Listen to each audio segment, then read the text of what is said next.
Allahu liman hamidah.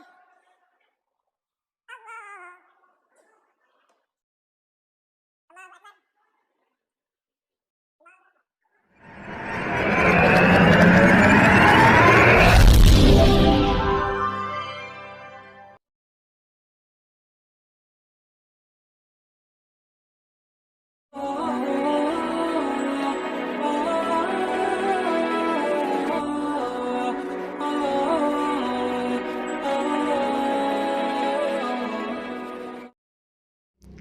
Assalamualaikum warahmatullahi wabarakatuh. Bismillahirrahmanirrahim. Alhamdulillahirrabbilalamin. Assalatu wassalamu ala asyrafil anbiya wal mursalin Sayyidina Muhammadin wa ala alihi wa sahbihi ajma'in. Wa qala rabbi shrahli sadri yassir li amri wahlul 'uqdatam min lisani yafqahu qawli, amma ba'du. Pemirsa TS TV yang dirahmati Allah, di kesempatan kali ini kita jumpa lagi. Mudah-mudahan kita senantiasa mendapatkan lindungan dan rahmat dari Allah, juga mendapatkan taufik dan hidayahnya. Amin ya rabbal alamin. Pemirsa TV, kembali lagi dalam pertemuan kali ini, yaitu saya tetap akan membahas tentang Al-Zaitun, tentang Panji Gumilang. Saya tetap tidak bosan-bosannya karena masalah ini masih belum selesai, masih bergulir di media sosial, masih belum terdengar tindakan-tindakan tegas dari pemerintah. Sementara yang saya tampilkan, yang saya sajikan di video saya sebelumnya tentang penangkapan itu bukan sekarang, tapi kejadiannya pada tahun lalu, tahun 2022.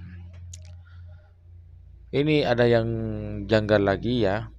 Setelah sholat Id yang seperti itu, ini Gumilang itu berjemaah, ya, sholatnya berbeda dengan sholat yang pada biasanya. Berbeda lagi bersama.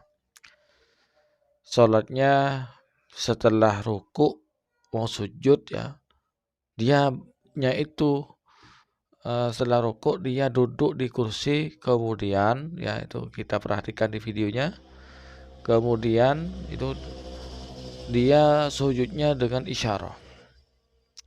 Bagaimana menurut pandangan hukum Islam ya?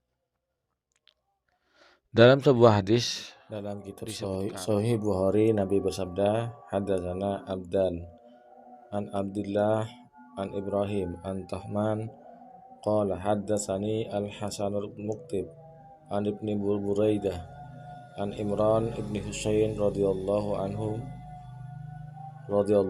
qala kanat fi bawasir fasaltun nabiyya anis salati faqala shalli qa'iman fa illam tastati fa qa'idan fa illam tastati fa ala jambin."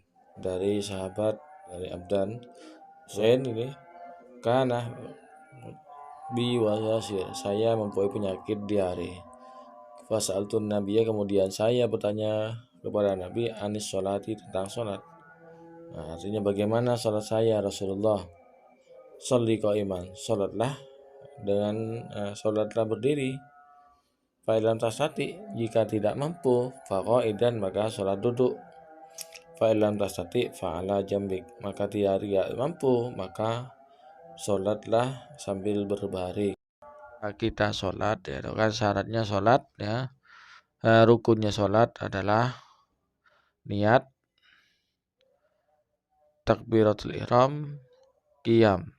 Nah ini, kemudian 3 rukun ini ya, yang qiyamnya dulu ya, meskipun niat taruh di awal, tapi qiyamnya berdiri dulu, kemudian takbir, pas niat dengan takbiratul ihram itu dikerjakan bersamaan. Jadi begitu Allahu Akbar, bibir mengatakan Allahu Akbar, hati mengucapkan usolli, seperti itu. Nah, untuk yang rukun yang qiyam berdiri itu diqadirin bagi orang yang mampu. Di kitab-kitab fikih itu seperti itu. Di hadis itu juga begitu. Dalam kitab fikih itu berdiri bagi orang yang mampu. Jika tidak mampu berdiri, maka sholat duduk. Sholat duduk. Sementara yang kami ketahui selama ini ya, sholat duduk itu adalah duduk di bawah, bukan duduk di kursi, sehingga memungkinkan untuk sujud. Karena ketika sujud itu ya, kalau mampu sujud ke lantai, maka sholatnya tidak sah kalau sujudnya tidak menyentuh lantai. Jadi kalau sholat duduk di atas kursi, bagaimana mau sujud? Bagaimana menyentuh lantai? Mesti akan terjungkal. Bagaimana mau sujud dengan benar ya? Jadi kalau mampu duduknya itu duduk ada yang mencontohkan duduk iftirash di bawah, sehingga sujudnya itu biasa seperti sujudnya orang yang mampu berdiri, bukan pas duduk di atas kursi. Kalau sholat sunnah boleh, ini ada yang membenarkan, artinya memperbolehkan sholat seperti itu, yang sholat yang dipraktekkan oleh Panji Gumilang. Tapi kalau mampu duduk di iftirash itu, maka sujudnya harus menyentuh lantai, tidak boleh dengan isyarah. Sujud dengan isyarah itu tidak sah sholatnya ya. Karena sujud menyentuh lantai itu bagian dari rukunnya sujud. Di antaranya kedua tangan, kemudian dahi, kedua lutut, kemudian kedua jempol kaki. Itu harus betul menyentuh lantai ya. Ya memang pemahamannya Panji Gumilang ini kacau ya. Sudah kita ketahui penafsiran Al-Qur'annya kacau ya, karena tidak mau kaidah tafsir yang sudah diterangkan, dijelaskan oleh ulama seperti itu. Jadi kalau sholat wajib, sholat duduk, tapi bukan duduk di kursi. Kalau duduk di kursi maka tidak bisa sujud. Kemudian dalam hadis itu disebutkan kalau tidak bisa duduk maka tidurlah berbaring. Tidur berbaring kalau masih memungkinkan untuk sujud, maka sujudnya harus bangun menyentuh lantai. Baru kalau dia tidak bisa bergerak, tidak sujud, maka dia tidurnya tidur miring, tidak masalah, tidak sujud, tidak menyentuh lantai, yaitu dengan berisyarah. Tapi kalau masih mampu, itu wajib sujudnya harus sujud seperti biasanya. Seperti itu pandangan dalam kitab fikih. Bisa dicek di kitab-kitab fikih. Ya.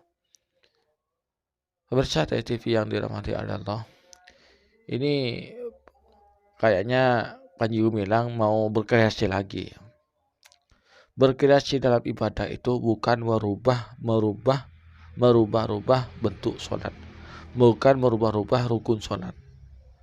Boleh kita berkreasi dalam sholat, yaitu dengan cara sopnya lurus rapat, lurus kayak orang tentara baris, dibuat berseragam semua, bacaannya dibuat kompak, bacaannya kompak, sopnya tidak renggang-renggang, dan khusyuk, bacaannya bagus, tidak nyeleneh-nyeleneh, pokoknya sesuai dengan tuntunan syariat. Itu namanya berkreasi dalam sholat, bukan menambah-nambah, bukan merubah-rubah, tidak seperti yang dilakukan oleh Panji Gumilang ini.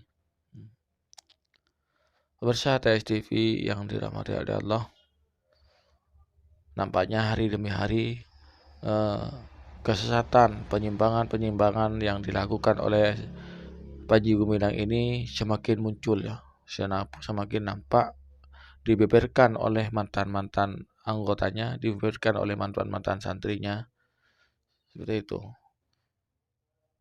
Mungkin yang bisa menonton video ini ada yang wali santri dari Al-Zaitun ya, bahwa saya jelaskan meskipun saya tidak melihat secara langsung, bahasanya dari video-video yang telah kami temukan, ajaran ini adalah ajaran yang menyimpang.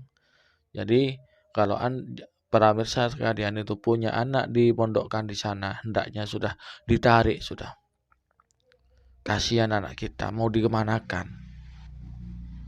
Ditarik, dipindahkan ke pondok pesantren yang akidahnya lurus, yang akidahnya benar, akidah tidak menyimpang, sesuai dengan tuntunan Rasulullah SAW.